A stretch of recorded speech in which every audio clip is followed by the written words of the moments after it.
জি। আমার নাম মোহাম্মদ আব্দুল কুদ্দুস খান। আমি রিটায়ার্ড পুলিশ অফিসার।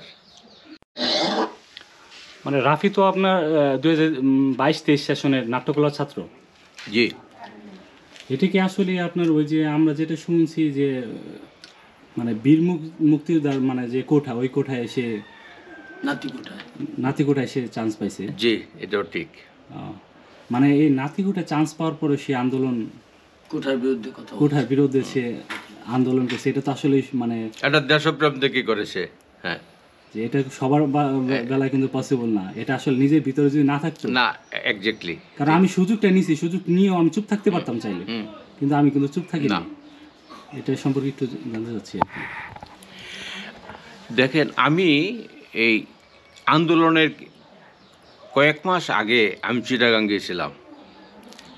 চিটাগাং আমার আরেক ছোটো ভাই আছে, সে ওই এখানে ইঞ্জিনিয়ার, এই আবুল কায়ের স্টিল মিলে জব করে।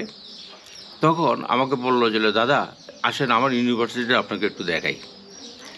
তো 1 ঘন্টার মধ্যে সে যেভাবে আমাকে ইউনিভার্সিটিতে ঘুরে দেখাইলো, তখনই আমার মনে হলো রাফি তো একটা সাংঘাতিক জিনিয়াস ছেলে।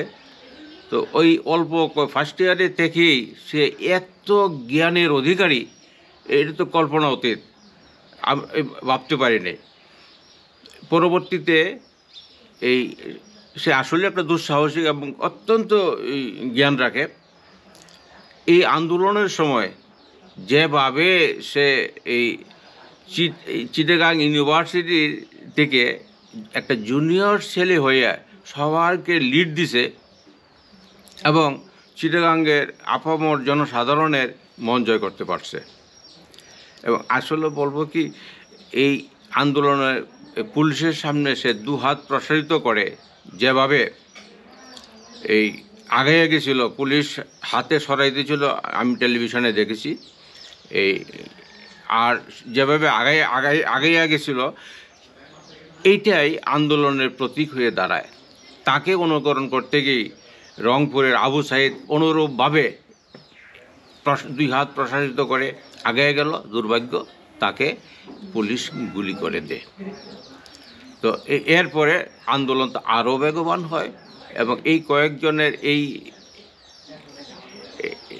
কি বলবো, এই কয়েকজনের এই আন্দোলনের চালিকা শক্তি, তাদের এই অবদানের জন্যই দেশটা কি আবার কি নতুনভাবেই আমি জীবন পাইছে। আচ্ছা, আরেকটা ব্যাপার দাদা জানতে চাচ্ছি, সেটা হচ্ছে আপনার রাফির সাথে আপনার লাস্ট আপনার আন্দোলনের পরে মানে এই নতুন সরকারের পরে আপনার সাথে কি দেখা হয়েছে? হ্যাঁ, সে ঢাকায় আসে, তো ঢাকার যত অনুষ্ঠানে আসে, যখনই আসে আমার সাথে এক নজরে দেখা করে যায়। আপনার কাছে আসে? আসে। আচ্ছা, তো মানে ওই এত আন্দোলনের ব্যাপারে বা এইগুলা ব্যাপারে মানে আপনার সাথে কথা হয়? কথা হয়েছে, পুলিশকে কিভাবে সংস্কার করা যায়, পুলিশ সংস্কার নিয়ে তার সাথে আমার এই যথেষ্ট কথা হয়েছে। এবং আমি আমার ভিউটাকে তাকে শেয়ার করছি এবং সে এই উৎসুকভাবে সে আমার কাছ থেকে অনেক কিছু জানতে চাইছে। তা আমার কাছে মনে হয়েছে সে আসলেই সে দেশটাকে নিয়েই, দেশের কীভাবে মঙ্গল হবে এটা চিন্তা করে। আর যখনই আসে ঢাকায় বিভিন্ন এই আসলে অল্প সময়ের জন্য হইলেও আমার সাথে দেখা করে যায়। লাস্ট বাড়িতে কবে আসছিল? আন্দোলনের পরে কি আসছিল?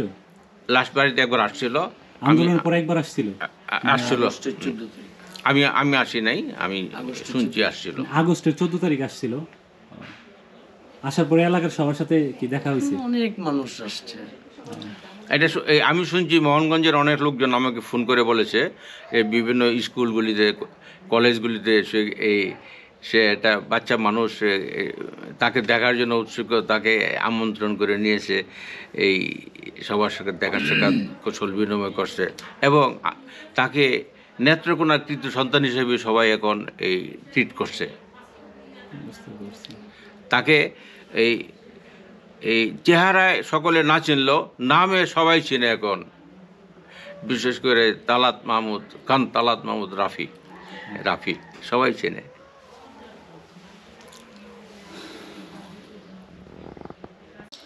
আমি তো এখনও তাকে নানান দিক দিয়ে সহযোগিতা করি।